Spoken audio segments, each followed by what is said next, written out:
Morning as we go to the Chitas of today. Today's Tuesday, we're holding the third reading, the portion of Kisisa.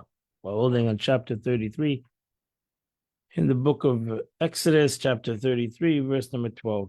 Moshe said to the Abishah, here you say to me, take up this nation, bring up this nation.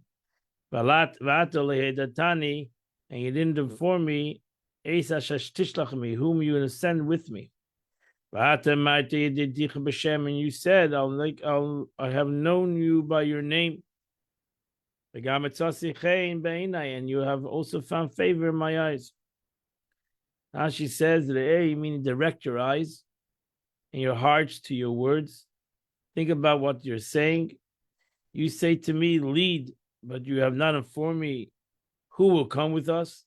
You said to me, behold, I'm sending an angel, yet this is not considered informing because I do not want it. I don't accept it.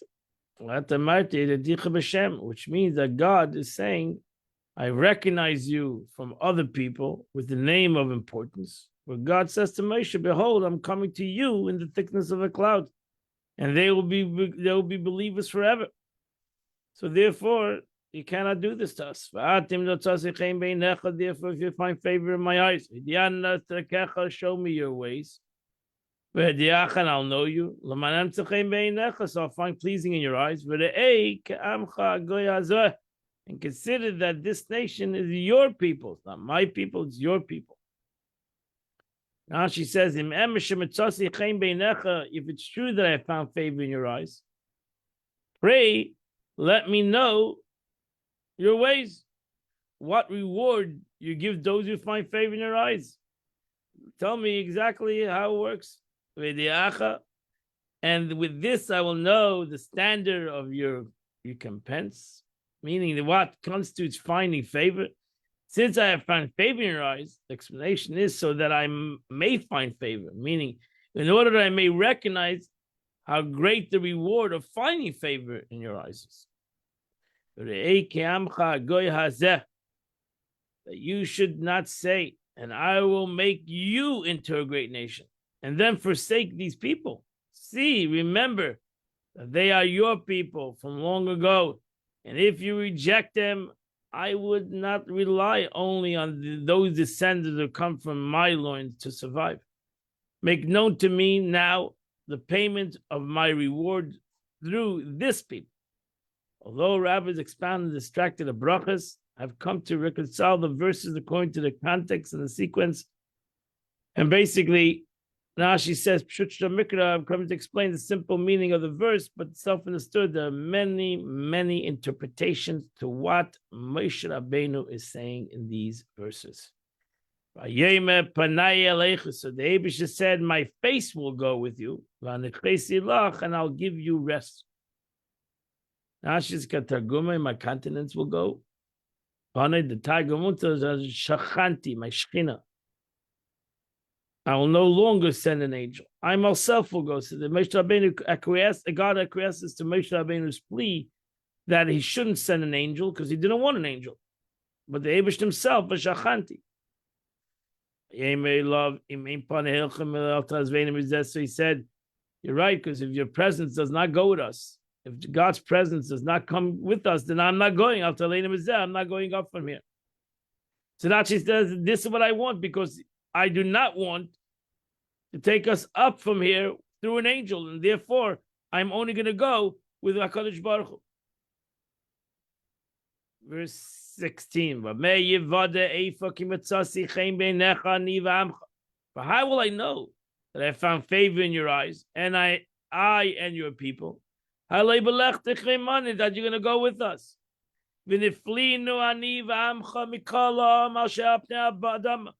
I and your people, this nation, will be distinguished from every other nation from the face of the earth. She says, meaning, how will we find favor be known? It is not that you will go with us. I'm asking even for the next thing. I'm asking even for more than us. You're going to go with us.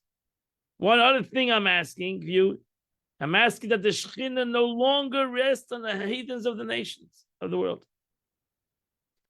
V'niflinu. In this respect, we will be separate from others' nations, and the Lord will make separate Yifla. The Eibushter will make a differentiation between the Jewish nation and the rest of the nations of the world.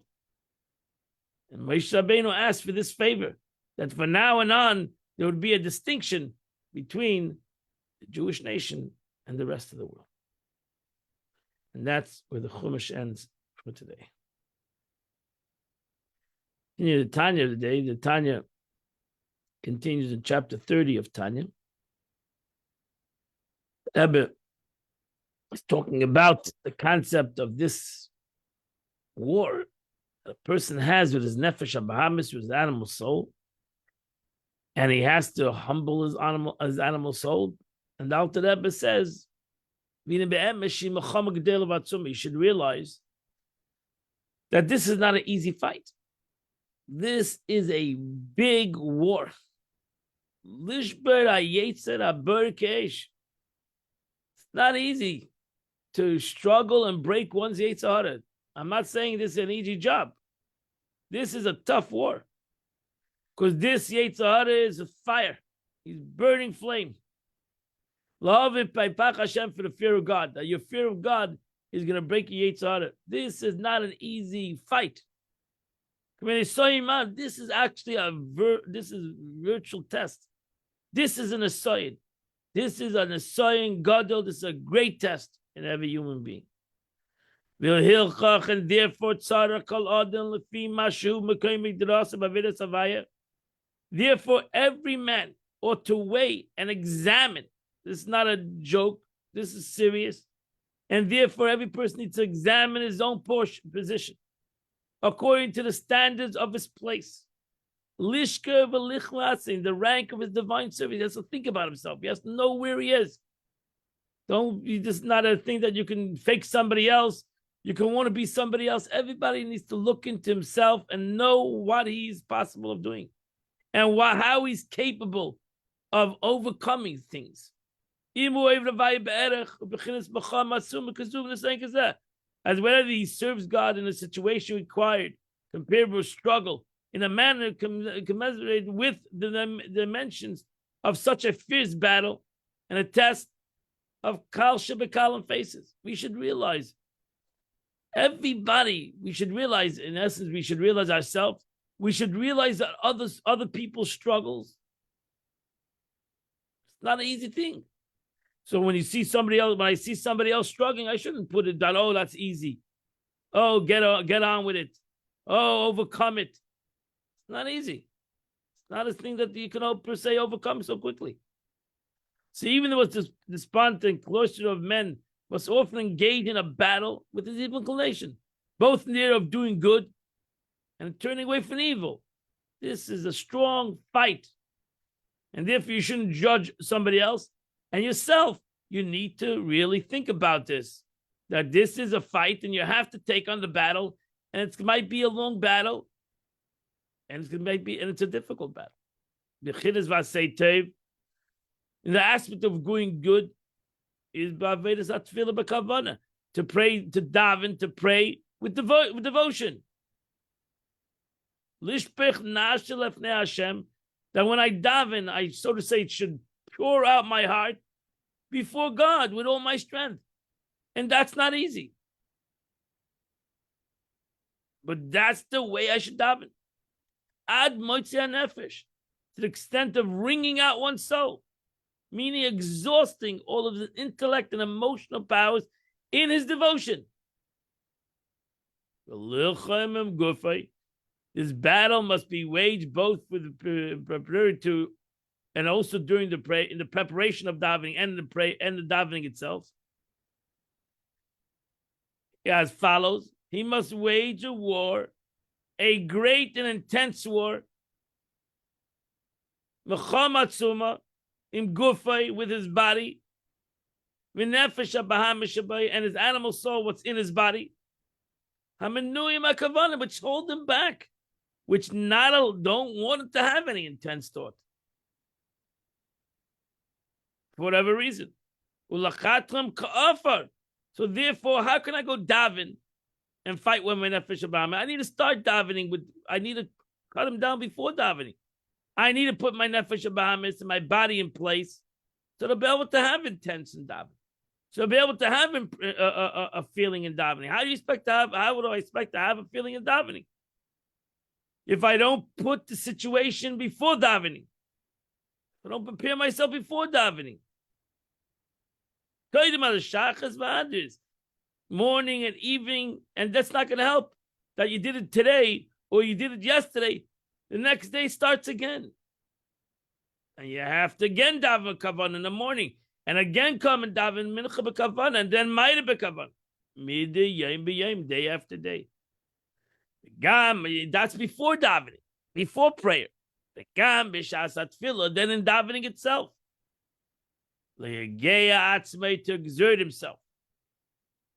The nefesh, with this is exertion, so that the spirit should not grow weary of lengthy contemplation of the greatness of God, and exert his body and his soul, his body, to remove the hindrance of the devotion imposed by the body, as we'll explain further at length. So this is a war that needs to be accomplished. It takes a lot of effort. It takes a lot of work. But that's the avodah. That's the service of a Beinoni, to not give in and to break his nefesh abahamis, my animal soul, or my desires and my physical wants and needs. That when it comes at least to davening, when it comes to prayer, that I pray with kavanah. And I have full intention and full motivation, full physical exertion when I come to daven. And my friends, that completes the Tanya of the day. Today is the 18th day of the month, which is chapter 88 and 89. If you do those two chapters, you do the chitas of the day. I wish you all. Today's my first Hebrew birthday. What? Today's my first Hebrew birthday. Happy birthday. Many happy and healthy years. Everybody should be blessed, gebenched for good health, wealth, and Yiddish and nachas from all their children and grandchildren. Amen. Amen. You too. God, whoever blesses shall be blessed. Thank you. Tonight at 7:30, we continue a beautiful class of JLI, Advice of the Rebbe, Advice for Life. At 7:30 tonight, we do the 5th class. Have a wonderful and beautiful day.